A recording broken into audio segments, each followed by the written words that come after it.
everything into the other language. Hola a todos, mi nombre es Andrea, estoy aquí con la Community Language Cooperative.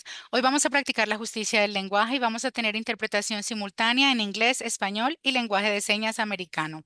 En algunos segundos vamos a aprender la interpretación y ustedes van a ver un globo que va a aparecer en la parte inferior de su pantalla donde van a poder seleccionar su idioma. Si no ven el globo, por favor, vayan a los 3 punticos donde dice más en la parte inferior de su pantalla para poder seleccionar su idioma. And host, we can start interpretation now. Awesome. Thank you so much, Andrea.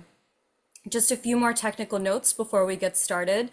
Again, make sure that you're turning on your subtitles by clicking CC on the bottom of your screen. And tonight's webinar will be much more engaging if you're able to use the Zoom app on your computer or your smartphone. That way you'll be able to see all of the beautiful slides that we've prepared, so make sure that you're joining that way. With that, we can move to the next slide. So I just want to make sure that we're all on the same page by walking us through tonight's agenda. We started with a little bit of welcome and grounding, and then we're going to transition into talking about the National Day of Action to come. After that, we'll review some best practices, and then we'll go through the meat of our Know Your Rights training. Finally, we'll end with some take action options, so ways that we can take action and get engaged, and then we'll launch into some Q&A. So that's what to expect with tonight's training. And with that, I'll pass it on to Maribel, who will introduce herself and share a little bit more about Saturday's events. Thank you so much, Atia. Welcome, everyone. Thank you for being here. I'm seeing we have 16,000 participants at the moment. Thank you for being here. Thank you for showing us how much you care. Thank you for being there for each other. My name is Maribel Hernandez Rivera, and I am the National Director of Immigrant Community Strategies at the ACLU. I use she, her pronouns. Now, let's just start by grounding ourselves as to why we are here. Well, we are here because we have seen this administration go after immigrants. We have seen this administration use force to silence dissent. But we are rising in peace to defend our communities. Now, as the Trump administration escalates its crackdown in Los Angeles, deploying thousands of National Guard troops and Marines over the governor's objection, people across the country are coming together to take peaceful action. We are standing up, all of us, for our right to protest, for immigrant communities, and for David Huerta. Now, the administration says that this deployment is about safety. We know that it's not. We know that Los Angeles officials and even the LAPD confirmed that the protests were peaceful before the troops arrived. We know that this is about power. We know that this is about fear. We know that this is about silencing dissent, especially in Black, Brown, and immigrant communities. At the ACLU, we're calling it what it is. It is an unnecessary, dangerous abuse of power. We know that troops are not trained to make police to police protest. We know that. We know that the presence of troops increases risks and undermines our right to speak, our right to assembly, and our right to be heard. Now, let's be clear. This is the first time since 1965 that a president has forced troops into a state without consent. This sets a dangerous precedent. But let's also be clear. Before he's able to control everything, he needs to get past all of us. And that is why this Saturday, June 14, millions of us will be taking to the streets for a national day of peaceful action to protest against President Trump's abuse of power. Now, we know that there are over 1,800 cities that will join this mass mobilization.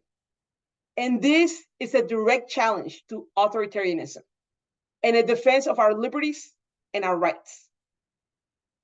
We need to let them know we are not afraid, we are organized, and we are not alone.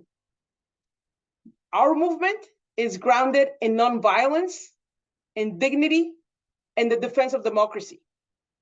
We know that there's power in knowing our rights. We know that there's power in learning how to de-escalate. And we know that there's power in protecting and showing up for one another. And that is why at this moment, there's 17,000 people attending this webinar. Next slide. Now, on Saturday, we know that there will be over 2,000 events across the country where we are speaking up for our rights, we're speaking up for our liberties. Atia, back to you. Thank you so much, Maribel, for that firm reminder and for grounding us in where we're headed, where we're coming from, and what the movement looks like going forward. If we could move to the next slide. Awesome. So before we hit the streets, it's so important that we get prepared. And in advance of protesting, we have to make sure that we're checking off a bunch of lists before we go out into the world and start doing this work. So let's talk a little bit about the preparation that you can do to show up with confidence and make sure that you're caring for yourself and your community. If we could go to the next slide. So the first thing to do when you're preparing to protest is, number one, know your rights. That's exactly what we're all doing here tonight. And my colleague Maribel will walk us through our rights in just a moment. But it's so critical that we learn our rights. Knowledge, we know, is power, and it's how we keep us safe. So it also is going to help you make informed choices and support your community members when things get tense. Second, you want to make sure that you invite other people to join you. Protesting with your community, with friends, isn't just more energizing, it's also safer. The person that you join, the person that comes with you to protest, should be someone who has a similar risk tolerance and similar boundaries. So make sure that you're inviting folks to join you and come with you. Next, you want to make sure that you're downloading a secure messaging app like Signal to communicate. Apps like Signal have end-to-end encryption, which is critical so that you and your loved ones can communicate safely and securely over the duration of an action or protest. And finally, you want to make sure to dress comfortably and be prepared for whatever the weather may throw at you. We're dressing for the long haul. We're going to be out in the streets for a while. And so we want to make sure that we're checking in and dressing comfortably for anything to come. We can move to the next slide. So let's talk a little bit about what safety planning looks like before a protest. It's so important to plan for your safety because it can make a huge difference if things get tense or confusing on the ground. So number one, make sure that you create a safety plan.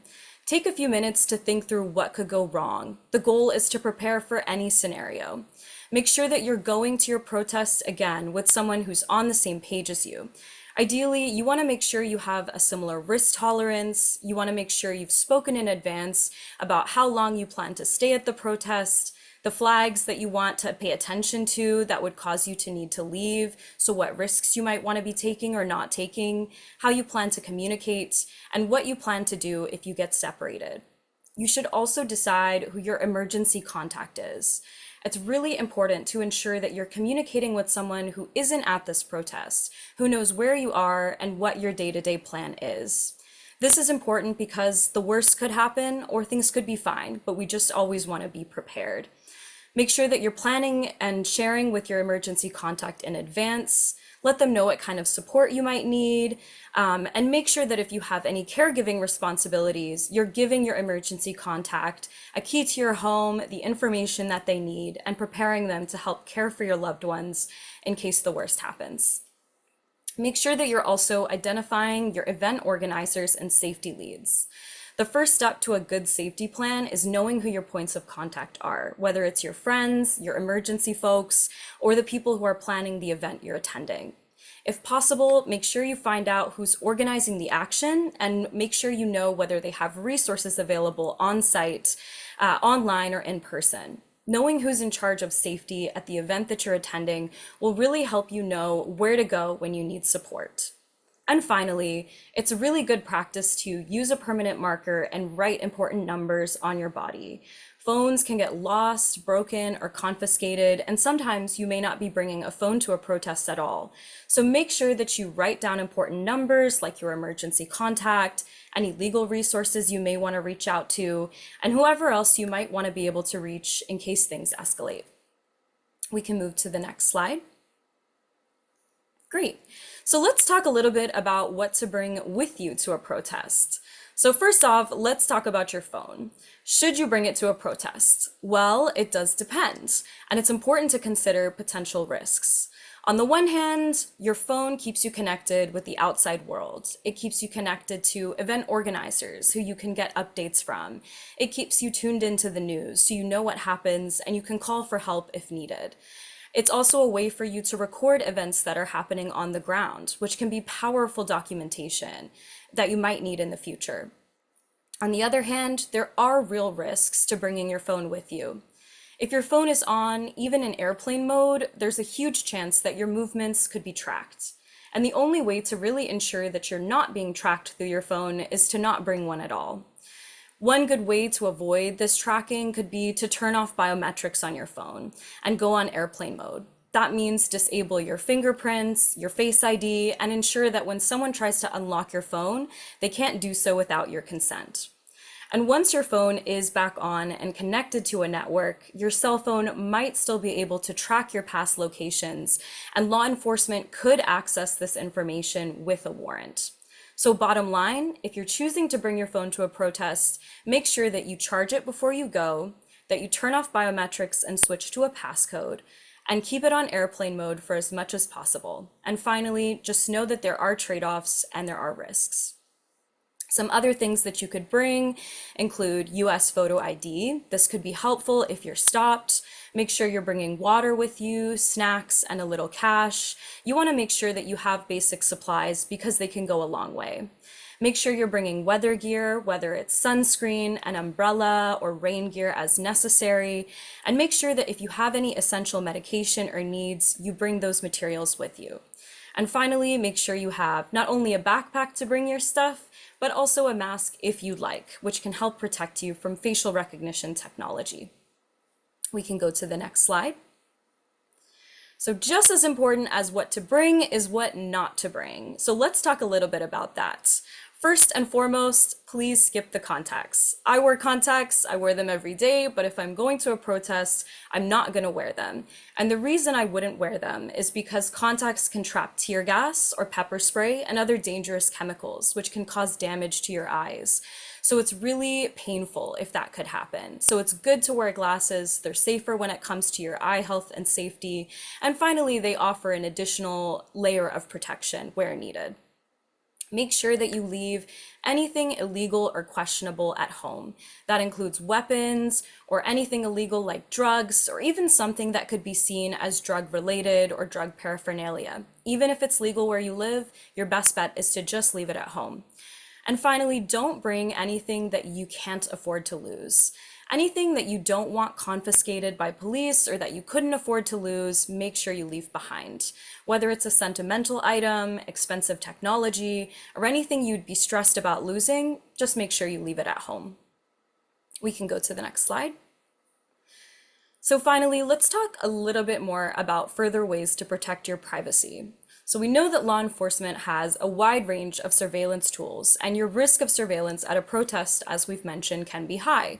So it's important to protect your privacy when attending a demonstration.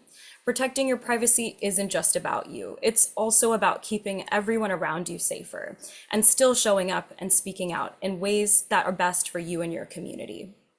So a couple ways to reduce your digital footprints at a protest. Number one, again, and we're going to keep repeating this, make sure you turn off all biometric unlock functions. So fingerprints, facial recognition technology, you want to turn that off and use a strong passcode of at least 6 digits. Number two, you want to use encrypted messaging apps like Signal if you need to communicate. Apps like Signal have end-to-end encryption, meaning that the communication between you and your loved ones is something that only you have between each other. So make sure that you're using an encrypted app. And especially important is to make sure that you're cautious and considerate of others when you're taking photos or videos at a protest.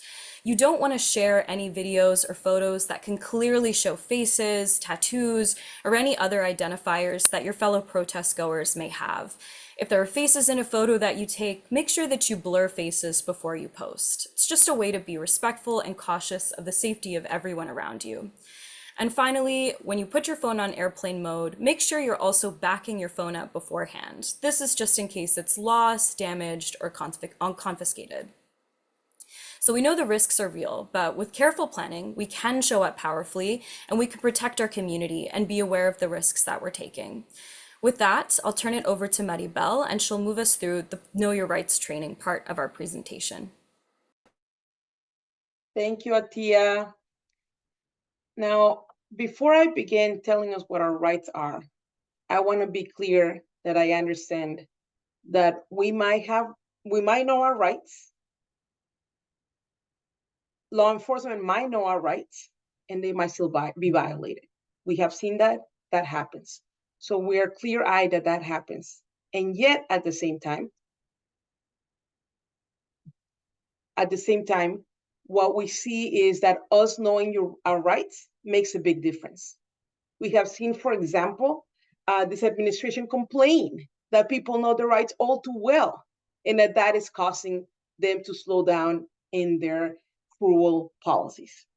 So let's go to the next slide, please. First, what are our protest rights? Let's be clear. The right to protest is a fundamental right that is guaranteed by the Constitution and the First Amendment to the Constitution. And let me also be very clear that the Constitution protects people who are in the United States, whether we are documented or undocumented, whether we are a citizen or a non-citizen. The Constitution protects every single one of us. At the ACLU, we fight to protect our civil rights and civil liberties enshrined in the Constitution. Having said that, the right to protest can be limited by the police because police and other government officials are allowed to place certain restrictions. And the important part is certain. And whether the restriction is constitutional or not depends on the context. Now, what can they do? Well, law enforcement can monitor protests, they can enforce laws, they can intervene for public safety, but they cannot use force to retaliate against peaceful demonstrations. And again, the demonstrations we plan on having on Saturday will be indeed peaceful demonstrations. Next slide, please. Now, what do we do when we're interacting with law enforcement? And by law enforcement, I want to be very clear that I'm talking about ICE, I'm talking about the police, I'm talking about the military. Because regardless of who the law enforcement official is, the constitutional protections still apply.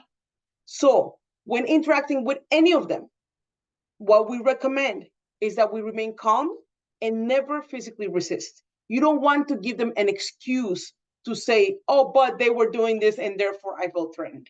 So remain calm and don't resist physically. Keep your hands visible. Now, it's important for you to know that law enforcement is not allowed to detain you arbitrarily. And that if you are stopped, you can always ask, am I free to leave? And if the answer is yes, again, walk away calmly. Next slide, please.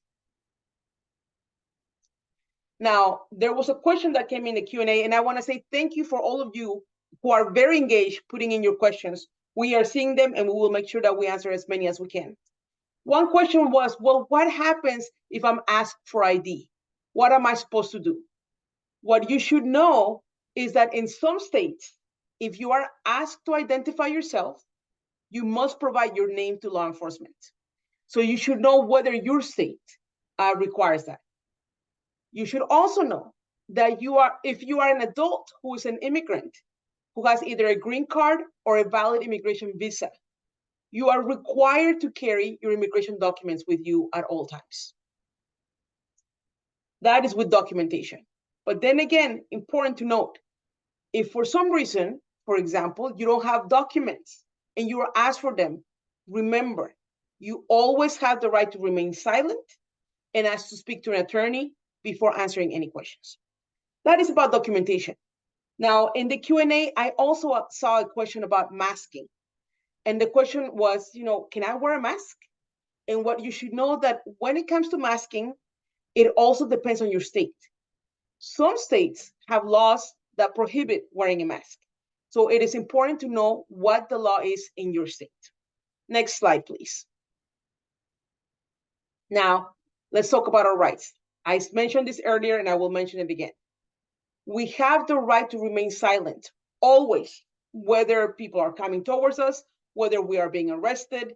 We have the right to remain silent. And this right to remain silent applies to everybody in the United States. Again, because it's a protected right under the Constitution, whether we are documented or undocumented, whether we are an immigrant or a citizen, we have that right. We also have the right to refuse consent to a search. So if somebody wants to search me, I can say, I do not allow this. Now, there's a caveat here. Law enforcement can pat you down if they suspect that you have a weapon. And if you're arrested, they may search you after arrest. Next slide, please. Now, speaking of arrest, what should we do if we are arrested by police? Again, I'm emphasizing this because it's so important. You have the right to remain silent. Now, let me tell you why the right to remain silent is so important. It's because anything that you say can and will be used against you. So it's best to just not say anything. Exercise your right. And you have the right to speak to a lawyer. If you are arrested by police, you also have the right to make a local phone call, and the police are not allowed to listen to your phone call if you're speaking to a lawyer. Now, if you cannot afford an attorney, you will be appointed one on your court date. And speaking of attorneys, somebody asked in the Q&A also, how can I know what supports there are in my community if I get arrested? The National Lawyers Guild has support in various localities. So what we recommend, and the support that they have depends on the locality. So go to nlg.org and figure out who your chapter is and contact your chapter. Contact them and then ask what support they can provide. Again, the support differs from location to location. So contact your local NLG chapter, National Lawyers Guild chapter, to understand what support they can give. Now, really important, if you are arrested, it is best to post bond as soon as possible. Next slide, please. Now, that was being arrested by police, but what if you're detained by immigration? It's important to know, again, that you still, when you're detained by immigration, you have the right to remain silent. You also have the right to consult with a lawyer, but here's an important difference. The government is only required to provide you a lawyer if you are criminally charged. If what you're being charged with is an immigration violation that is not a criminal violation, then the government will not provide you an attorney, but you can ask for a list of free or low-cost alternatives. Again, as I mentioned, you have the right to remain silent and not discuss your immigration status with anyone but your lawyer. So important to remain silent. You still, again, have the right for a local phone call, and you have the right to notify your consulate of your detention. Next slide, please. Now, many of you are here, and many of you often, the question that I often get is like, what can I do if I witness something happening? It's not happening to me, but I want to be there for my community. And I know that you're here because you care about you, but you care about our communities. Well, this is what you can do. If you see somebody being arrested, document where you are positioned in relation to the arrest. If you are able, ask the person being arrested whether they would like your support. If they say yes, ask them for their name, ask them for the date of birth, ask them for their emergency contact, any medical conditions they may have, and their gender identity. With this information, you will be able to help them by contacting their emergency contact and letting them know what's happening. And now it's really important. When you go to court, you have to give detailed explanation of what happened, which is why it's important to write down a full description of what happened. And write that information that you write down, share with their emergency contact. And it's best to do it as soon as you can, because we tend to forget. So if you wait for the day after or the day after that, you might forget the details that might be key if there's a violation of people's rights. So please write things down. Next slide, please. Now, this is important because, as I mentioned earlier, we have heard this administration be upset because we know our rights. We have seen this administration be upset because we are sharing information with each other. We have seen this administration be upset because We are telling the world what is happening. And I want you to know that you have the right to talk about and publicize truthful information that you obtain lawfully. So you have the right to publicize and talk about what officers are doing and where they're doing it. You also have the right to tell people their legal rights. So we have seen, as this cruelty has developed, we have seen communities be there for each other and remind people who are vulnerable and who are under attack, remind them that they have the right to remain silent, remind them that they have the right to not sign a document, remind them that they have the right to not be searched. So that is another thing that you can do as somebody who is watching what's happening, even if it's not affecting you personally. This is how you can be there for your community. Next slide, please. A powerful tool that we have is videotaping, right? Many of us now have phones, and Atia mentioned earlier, you do have to make a risk assessment as to whether or not to carry your phone. That is your risk assessment. So some of you might choose not to carry a phone with you. Others of you might choose to take a different phone that doesn't have all of your private information. Some of you might choose to take your phone, but take precautions such as turning off biometrics, as Atia mentioned. So if you do have a phone with you, one of the powerful tools that you have is recording what is happening, right? We have seen recording be one of the most powerful tools. So I want you to know what your rights are when recording.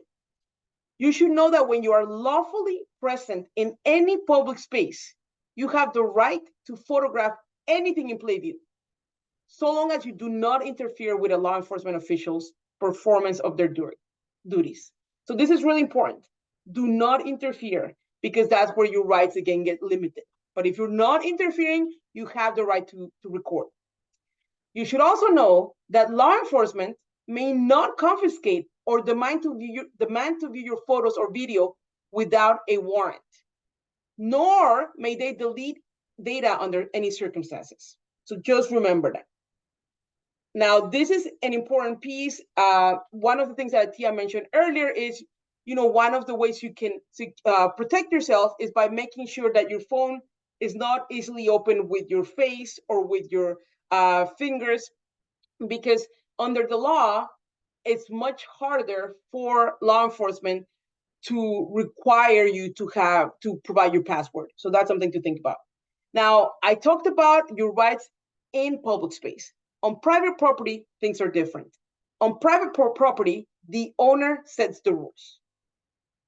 I also want you to know that depending on the state where you live, it might be that you can record images and videos, but not sound. So again, this is why it's so important to know what the law is in your locality. Next slide, please. Now, what do you do if your rights are violated? And unfortunately, we are seeing rights being violated at this moment.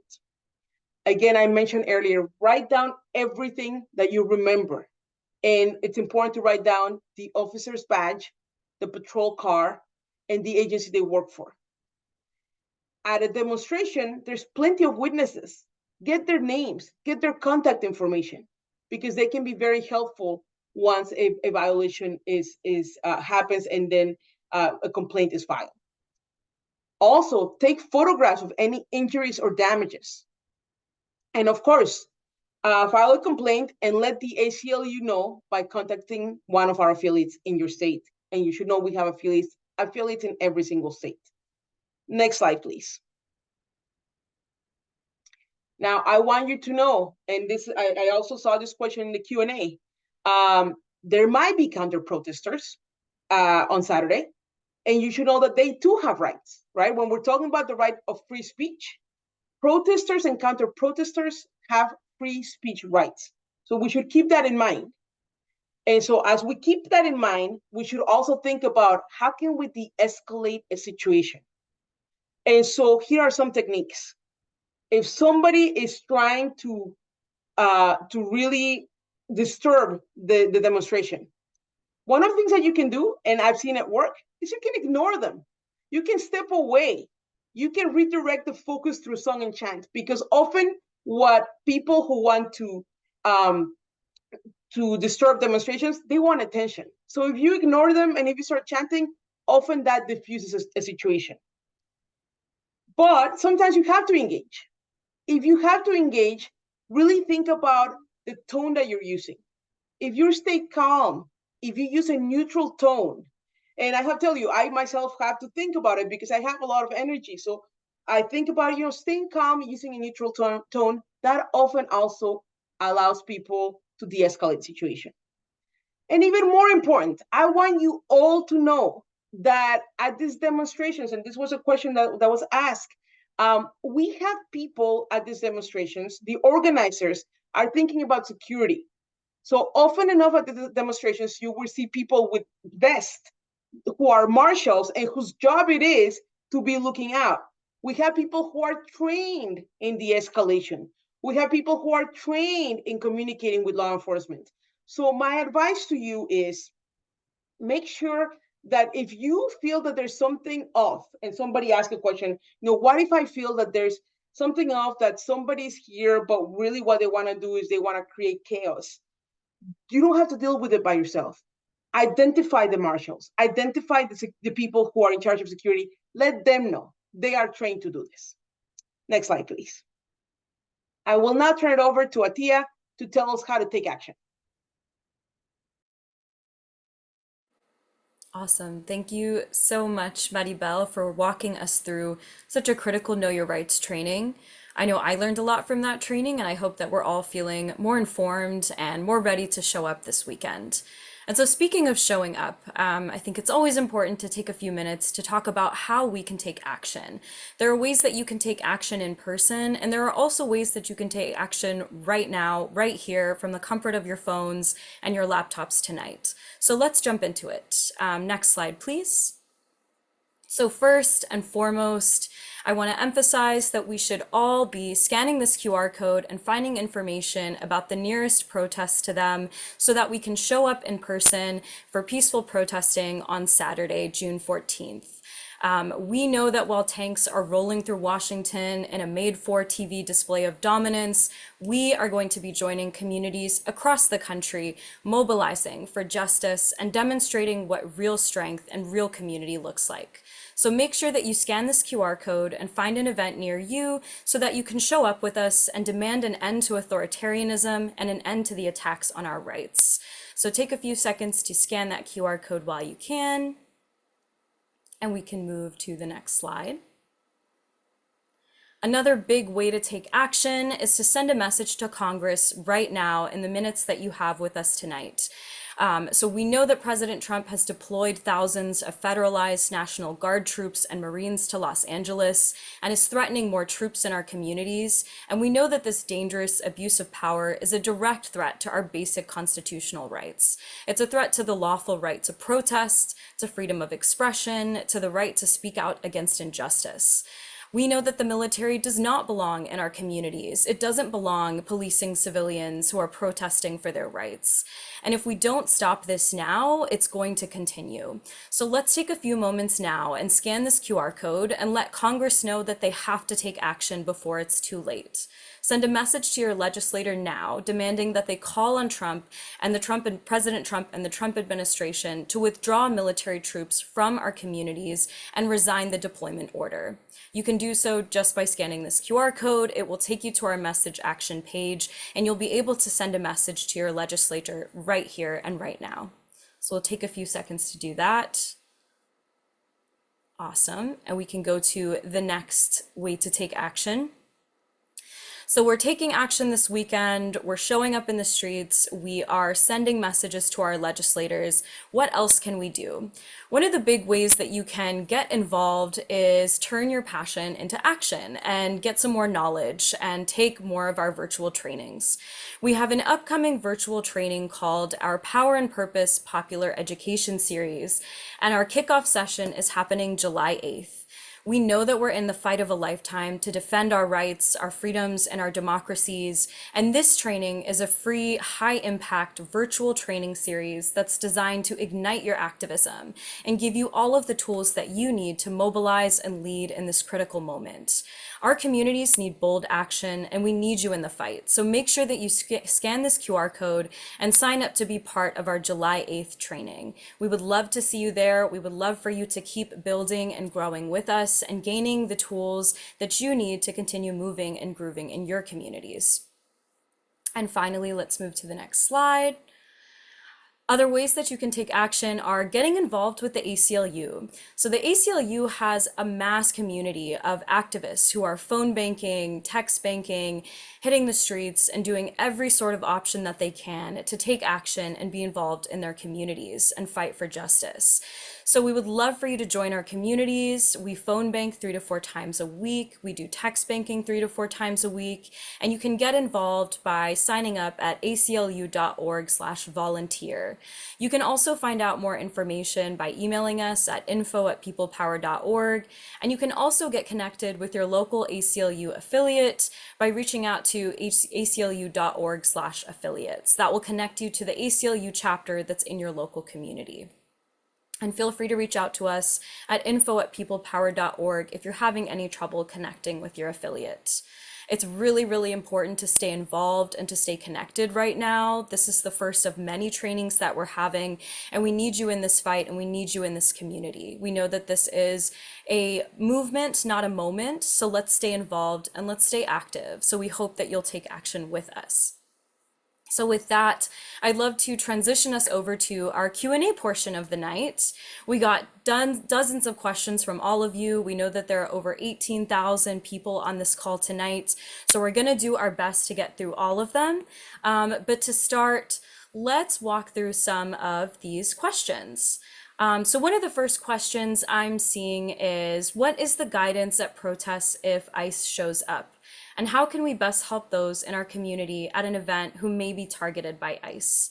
Maribel, would you like to answer this question? Yes, thank you, Atia. And thank you for asking that question, because that's a very real question right now. I have to tell you that I myself, I'm a person who's an immigrant. So I think about this all the time, and I think about this for my family. Number one, we want to make sure that you make a risk assessment for yourself. I saw many questions in the Q&A about what if I am a green card holder? What if I am a DACA holder? What if I am from another country? We are seeing the reality that basically it seems like nobody is safe. And so we need to think about what is our risk assessment for ourselves. I also want you to know there was another question that is related. Well, what if I can't attend the demonstration? Is there another way to get involved? Atia just now let us know that there are many other ways of getting involved. So I want you to really think about what makes sense for you. But now to answer the question. If you hear that ICE is present at the event, please flag it for the marshals. Again, these are people who are going to be wearing a vest. They're going to be visible. Please flag it for security. And this is really important because we want to make sure that we have confirmation before we share rumors. Often enough, we hear rumors and they start spreading. And sometimes those rumors were planted on purpose to create fear and create chaos. So number one, please don't spread information unless it's verified. And number two, more importantly, reach out to the people who are in charge of security. Reach out to your marshals. Share with them the information. Let them verify it.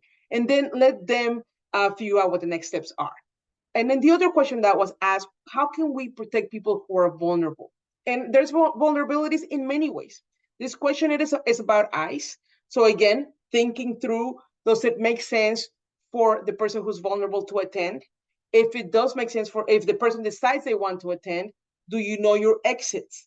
Are you making sure that you're standing in the perimeter so that you can exit easier rather than being on the inside? And this is a question that also, there was a question about people with disabilities, and also even a question about people who are elders.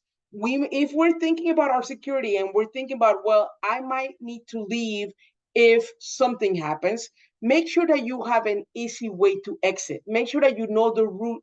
Make sure that you know where your security points are. That's what I would recommend. Back to you, Atia. Awesome. Thank you so much, Maribel. That's super helpful. I'm seeing a lot of questions that we got about what to do if you don't have someone to come with you. And I think the best thing that we can do in moments like that is make sure to share your plan with somebody you trust. Whether it's a friend or a family member, make sure you're texting them the location, the time, and the purpose of the protest you're going to, along with what you're wearing and when you're expecting to be home. You should make sure to set a check-in time so that someone can follow up with you if they don't hear from you. This is a way that you can check in with folks and make sure that your safety is being monitored by people who care about you, even if you're there by yourself. And I would also just remind you, just because you're showing up alone doesn't mean you are alone.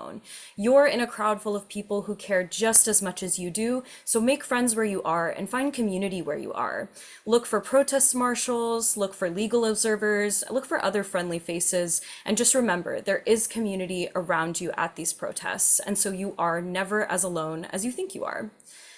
I'm seeing a lot of questions additionally about whether we can take pictures of police officers who may be disguising their identities or in plain clothes. Maribel, would you be able to answer that question for us? Definitely, Atia. Again, thank you for that question. And the answer is yes. Again, remember, if you are in a public space where you have the right to be, you are allowed to video and to take photographs of anything in that public space, including officers, including federal buildings, etc. Now, let's just remember, you can do that as long as you do not interfere with law enforcement's responsibilities. So if you're there and they ask you, please stay away, you're interfering, it is helpful to listen to that because you can step back a few feet or, some distance and continue to record what's happening. So yes, you are protected by, videotaping and photographing, but just make sure that you're not interfering. Super helpful. Another question that we're getting is more specifically about whether naturalized citizens have precautions, and if so, what they would be. Yes. As I mentioned earlier, unfortunately, we have seen this administration go after everybody. Early in the administration, we saw a U.S. citizen veteran being taken by immigration enforcement, even though the veteran showed his veteran card, even though he showed his ID, and I saw also a question about real ID, he showed all the documents that he had that were valid documents that showed that he was not the person he thought he was. And yet he was detained. Under the law, somebody who is a US citizen, whether you're naturalized or not, should not be deported, should not be detained, because that's why we're citizens. That is the law, and we want you to know that. And at the same time, we also want you to know that violations to our rights happen, which is why it's so important to do the safety tips that Atia mentioned. Make sure that you have a phone number that you can call if something happens. Make sure that people know where you are so that if you don't show up after a certain time, they know to look for you. Now, I did see a question. Atia mentioned make sure you write your number on your body, and there was a question from somebody. Well, wouldn't that flag for the law enforcement that I'm trying to do something that they don't think I should do? Well, I want to say you can write your number, in a place that is not seen. You can write it on your belly. You can write it above your sleeve. You can write it in different ways. But what is important is for you to be able to know how you're going to contact your emergency contact if you don't have your phone with you, if you all you have is your person. So all this to say that again, clearly we all unfortunately are targets, and also just to reiterate that people in power, they're powerful, but we're more powerful because we have greater numbers. And so just remember that we're in this together. Back to you, Atia. Thank you, Maribel. We're getting this question a lot. So one individual is asking, I've heard differing opinions on the value and risk of sitting down when a protester is spotted being violent. What do you recommend doing? That's a great question because yes, I'm aware that right now, you should know I'm not much into social media, but I am aware that right now it's going viral. People are saying just sit down. What I want you to know is we talked about the de-escalation techniques, right? If something gets out of control, what you can do. But I want you to know very clearly that what de-escalation technique you use depends on the context. So we cannot tell you at this moment, you should sit down because it might not make sense. If there is a grenade being thrown at you with pepper spray, I don't think it makes sense for you to be sitting down because you're going to be hurt. So the most important thing that you ought to do is, again, identify your marshals, identify who the security are, and listen to what they have to tell you because, again, they have been trained. They know what the route is. They have thought about what we can do in terms of de-escalation. You should know that the people organizing all this more than 2,000 events nationwide, they have gone through training. They have gone through security training and de-escalation training. So my number one piece of advice to you is listen to them and also do what makes more sense at the moment. And it is we cannot say what makes more sense at this moment because we don't know what the circumstances are. Thank you, Maribel. One of our attendees is asking, I'm transgender and terrified of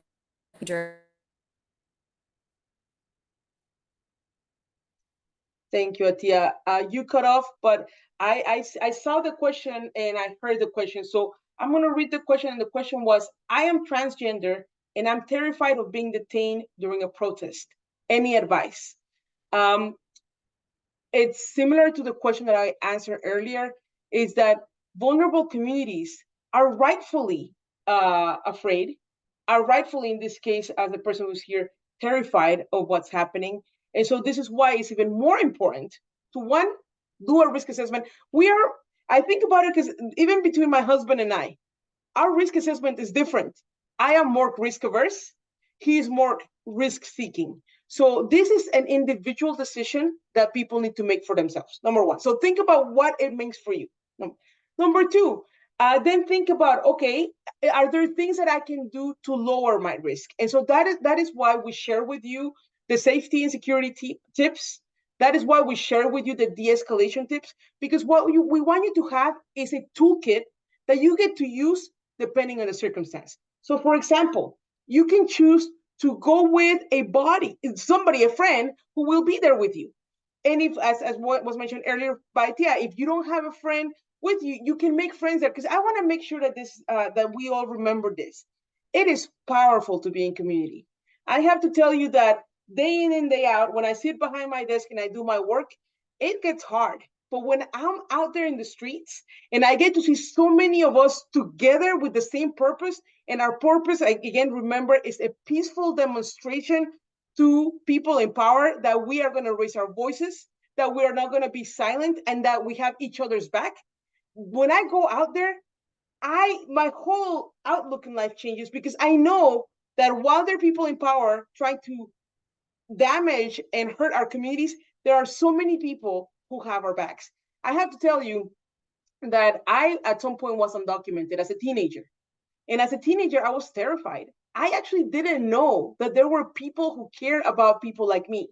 Now, I'm seeing right now, there are thousands and thousands of you at this webinar, and then there's going to be millions at the demonstrations. I know that people who are showing up, they're showing up for each other. So to our friend who is worried about attending the protest, you can find friends there. You can, because again, we're going to protect each other. That's why we're here. We're here to learn our rights and to also learn how to protect each other. Thank you so much, Maribel. I think we have time for just a few more questions. So another question that is coming up a lot is, if you're approached by a uniformed officer, do you have to give your name? Thank you for the question. And just a reminder that depends on the state that you live in. Some states require you, if the law enforcement asks you to identify yourself and the law in that state requires you to identify yourself, you have to do so. So the number one thing I would say for you all, please make sure to know the law in your state. Thank you. And just one more question. How do we prepare for the possibility of plants engaging or provoking violence? Yes, that's a real possibility. It can happen. And that is why it's so important to identify who your marshals are, identify who the security people are. And again, you will see them because I often have seen them with like the bright yellow vest, but you will see them in a bright color something. Identify them, let them know. it's also important, and I want to say this, it's important to also check our biases, because our biases can also play a role in us, and we might think that so-and-so might be a plant because they look that way, because they behave that way, and that might not be the case, right? So we need to always check our biases because we care about each other, we care about community, and so that's why the best thing to do is alert a marshal, alert somebody who is in charge of security for the event, and they have been trained to know how to approach that person, how to confirm whether or not that person should be there, or what their purpose is in that march. So I would say do that, so that way you don't have to do it. You have people who are trained to do this. Thank you so much, Maribel. We can go to the next slide. So that is all the time that we have for questions tonight. But I want to thank you all so, so much for taking this hour with us to learn, to equip ourselves with the tools that we need to mobilize not just this weekend, but many weeks to come. And I want to remind you of those 3 CTAs that we had. So don't forget to click on that link, figure out where your nearest protest is on Saturday. When you click the link, make sure that you scroll down to where the heat map is on the website, and you'll be able to find an event in your area. So make sure that you do that. Make sure that you're sending a message to Congress telling them to stop this unlawful deployment of troops to places like LA, and make sure that you're staying involved with the ACLU. Sign up for our popular education training, get involved, learn how to organize in your communities, and stay connected. Thank you all so, so much, and we'll see you in the streets this weekend. Thanks, everyone. Thank you.